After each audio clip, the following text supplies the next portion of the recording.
Budget पूर्व परामर्श बैठक में हरियाणा के ऊर्जा, परिवहन और श्रम मंत्री अनिल विज ने भी महत्वपूर्ण योगदान दिया। उन्होंने कहा कि ऊर्जा विभाग में इंफ्रास्ट्रक्चर को सुदृढ़ करने के लिए उनके द्वारा अधिकारियों को निर्देश दिए गए हैं। इसी कड़ी में यमुनानगर में 800 मेगावाट का नया बिजली संयंत्र स्थापित किया जा रहा है, जिसके लिए स्वीकृति प्रदान कर दी गई है।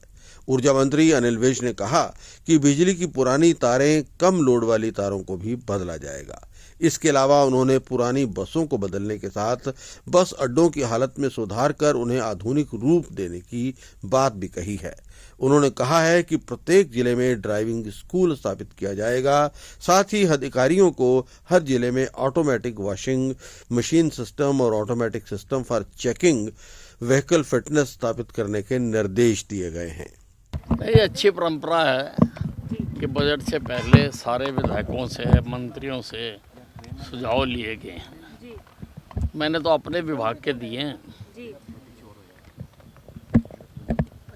जो हम यमुनानगर में 800 मेगावाट का थर्मल पावर प्लांट लगाने जा रहे हैं, जिसकी हमने स्वीकृति प्रदान कर दी है, मैंने कहा है कि उसके लिए फंड्स का प्रावधान करना चाहिए, ताकि फंड्स की कमी की वजह से वो प्रोजेक्ट कहीं भी उसमें रुके ना, वो चलता रहे। इसी प्रकार से मैंने कहा है कि ये जो ट्रांसफार्मर्स लगे हुए हैं सारी स्टेट में, ये हम बदलना चाहते हैं, इनको ऑगमेंट करना चाहते हैं। अगर कम पावर का लगा हुआ है तो वो बार बार ख़राब होता है, बार बार उसमें दिक्कत आती है। तो सारी स्टेट के मैंने कहा है चाहे फेज्ड मैनर में करें, परंतु हमें करना चाहिए। उसी प्रकार से ये जो कंडक्टर है, जो तार है, ये बहुत पुरानी लगी हुई हैं। जब लोगों के घरों में पंखा भी नहीं होता था तब का लोगों ने कनेक्शन लिया हुआ है। अब लोगों के घर में पंखे भी आ गए, एसी भी आ गए, वॉशिंग मशीनें भी आ गई, तो लोड बढ़ गया। तो इनकी लोड कैरिंग कैपेसिटी जो है वो कम है। तो जहाँ जहाँ पर कम है वो कंडक्टर भी हमें बदलने चाहिए। कि इंफ्रास्ट्रक्चर जो है हमें मजबूत करना चाहिए। उसी प्रकार से रोडवेज़ में है, रोडवेज़ में बसों की बहुत ज़रूरत है। बहुत सारी बसें तो जो एनसीआर से विड्रा कर रही हैं, और उनकी जो एज की वजह से, तो वो बहुत खटारा बसें हैं। लोग मांग कर रहे हैं कि वहाँ पर बदली जाएं, वो बसें बदलनी हैं। कई जगह पर बस स्टैंड बहुत जो हैं ठीक पोजीशन में नहीं है, वो बनाने हैं। ख़ास तौर से गुड़गांव का मैं देख के भी आया कि मिलेनियम सिटी में खाली एक मैदान से बसें चल रही हैं, वहाँ पर बस स्टैंड नाम की कोई चीज़ नहीं है, कुछ शेड डाले हुए हैं।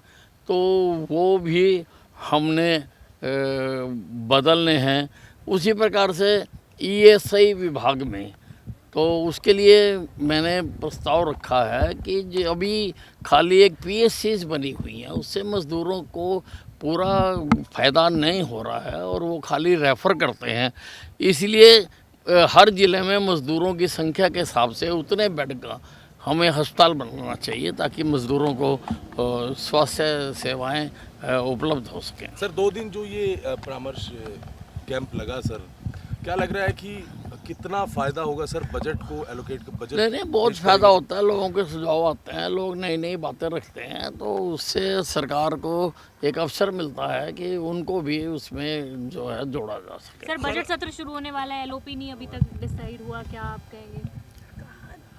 नहीं, ये तो देखिए, विपक्ष तो बिल्कुल डूबा हुआ है और अभी तक वो अपने जो विधायक दल का नेता का चुनाव नहीं कर सके हैं। ये अपने आप में बताता है कि अंदर कितनी फूट है, और ठीक है, अब उनका इंटरनल मामला है।